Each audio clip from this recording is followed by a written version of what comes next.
ప్రభునామంన అందరికీ శుభములు, వందనమన్నతులండి. ఈరోజు మన వాక్య ధ్యానం వచ్చేసరికి అధికమైన ఒత్తిడి. అధికమైన ఒత్తిడి మన జీవితంలో మనకు కలుగుతూ ఉంటుంది. ఏమనంటే పిల్లలు అర్థం చేసుకోరు, లేక భర్త అర్థం చేసుకోడు, తల్లిదండ్రులు అర్థం చేసుకోరు, అత్తమామలు అర్థం చేసుకోరు. నేను ఎంత బాధపడుతున్నాను, ఎంత ప్రయాసపడుతున్నాను, భార్య లేక భర్త అర్థం చేసుకోరు.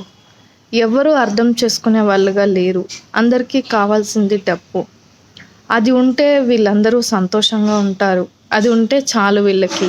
నేను ఎక్కడి నుంచి తీసుకురావాలి, నేను ఎంతగానో ప్రయాసపడాలి అని చెప్పి చాలాసార్లు మన జీవితంలో ఆర్థికంగా కానివ్వండి, శారీరకంగా, మానసికంగా మన స్ట్రగుల్స్ కానివ్వండి, చాలా వరకు ఎవ్వరూ అర్థం చేసుకునేవారిగా ఉండరు. ఎవరు మనం పడే ప్రయాసను, మనం పడే బాధను, మనం కుటుంబం కోసము భరించే బాధను ఎవ్వరూ అర్థం చేసుకునేవారిగా ఉండరు. కానీ దేవుడు ఒకటి సెలవిస్తున్నాడండి, నిన్ను ఎవరు అర్థం చేసుకున్నా చేసుకోకపోయినా నీ ప్రతి ఒక్క అడుగులో తోడుగా ఉండి నడిపించడానికి నేనున్నాను అని ఆయన అంటున్నారు.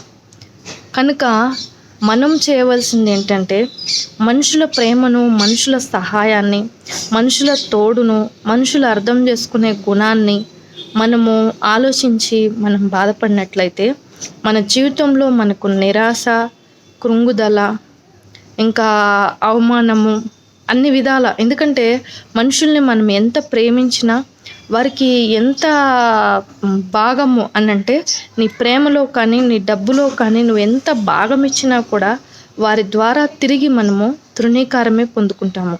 కానీ 100% చెప్తున్నానండి, వారి దగ్గర నుంచి మనము తిరిగి మరలా అర్థం చేసుకునే గుణాన్ని, ప్రేమను పొందలేము. ఎందుకనంటే ఎంత పెట్టినా మనము ఎంత ప్రేమగా చూసుకున్నది, తల్లిదండ్రులు అవనివ్వనప్పటికీ, బిడ్డలు అవనివ్వనప్పటికీ, అత్తమామలు అవనివ్వటం, భార్య భర్త అయినప్పటికీ మనము ఎంత వారికి ప్రేమ చూపించినా కూడా తిరిగి ఏదో ఒక సమయాన ఒక్క చిన్న మాటతోనే మనల్ని మనం చూసిన ప్రేమ అంతటినీ కూడా వారు తృణీకారంతోనూ మనల్ని తిరిగి అవమానపరిచే విధంగా మొత్తం తీసేసేవారిగా ఉంటారు.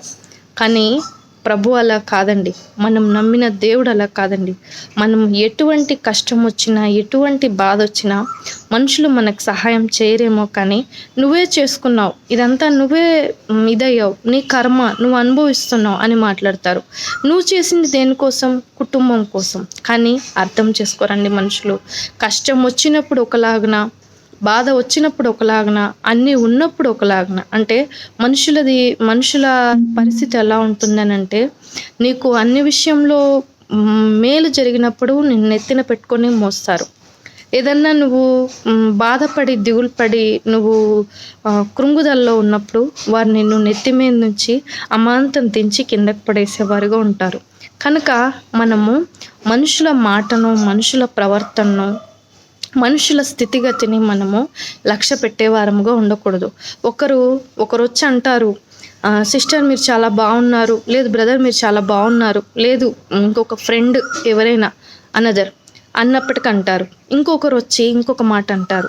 లేదు ఈ బాగున్నారు అన్న వాళ్ళే ఇంకొకరు వచ్చి బాలేదు అని అంటారు. ఎప్పుడు కూడా మనం మనుషుల మాటను, ఈరోజు నువ్వు మంచివాడవు అని అంటారు, రేపు పొద్దున వాడంత దుర్మార్గుడు ఇంకొకరు లేడని అంటారు. ఏంటంటే జరిగిన పరిస్థితులు, జరిగిన విపత్తులు అలాంటిది. నువ్వు అక్కడ తప్పేం చేయలేదు, కానీ నువ్వే తీసుకుంటున్నావు, నువ్వే తప్పు చేస్తున్నావు అని కూడా క్రియేట్ అవ్వాల్సిన పరిస్థితి అక్కడ వస్తుంది. కానీ మనుషులు పై రూపాన్ని లక్ష్య పెట్టుదురు, కానీ యెహోవా హృదయమును లక్ష్య పెట్టును. కనుక మనము ప్రతి ఒక్క విషయంలోనూ మనము మనుషులను చూసి మనము కృంగిపోయేవారముగా, బాధపడేవారముగా, డిసప్పాయింట్ అయ్యే వాళ్ళముగా ఉండకూడదు. కానీ ప్రతి ఒక్క విషయంలోనూ మనము మన తండ్రి అయిన దేవుని యందు నమ్మకం ఉంచి, మనల్ని నడిపించేవాడు ఆయన, పోషించేవాడు ఆయన, మనకు తోడుగా ఉండేవాడు ఆయన, మనల్ని బ్రతికించేవాడు ఆయన. చాలాసార్లు నాకు అనిపిస్తూ ఉంటుందండి, ఏమనంటే మనము ఎన్ని కష్టాల్లో అయినా, ఎన్ని శ్రమల్లో అయినా మనము బ్రతుకుతున్నాము అని అంటే మనకు దేవుడు ఉన్నాడు అని ఒక ధైర్యం ఉంది. కానీ కొందరికి ఆ ధైర్యం కూడా లేదు అని చాలాసార్లు అనిపిస్తూ ఉంటుంది. నిజమే కదండి. నా జీవితంలో నాకైతే కొండంత ధైర్యం ప్రభువేనండి. ప్రభువే. ఆయన్ని చూసే నేను కృంగుదలకు అవకాశం ఇవ్వకుండా ప్రతి దినము నా సిలువనెత్తుకొని నేను ప్రయాసపడుతూ పోరాడుతూ ఉన్నాను. కనుక మనలో ఎవరమైనప్పటికీ వాక్యానుసారంగా మనము మరణం వరకు ఎన్ని కష్టములు వచ్చినా, ఎన్ని బాధలు వచ్చినా, ఎన్ని శ్రమలు వచ్చినా ప్రభు వైపు చూస్తూ మనము నమ్మకంగా ఉండి జీవించగలగాలి. అలా జీవించే ధన్యత, భాగ్యము ఆయన బిడ్డలమైన మనకందరికీ ప్రభు దయచేయనుగాక. Amen. Praise the Lord. May God bless you all. తప్పులుంటే క్షమించండి. అపార్థాలకు దారి తీయొద్దు. వీళ్ళ లైఫ్లో ఎన్ని ప్రాబ్లమ్స్ ఉన్నాయో అని అలా ఆలోచించద్దు.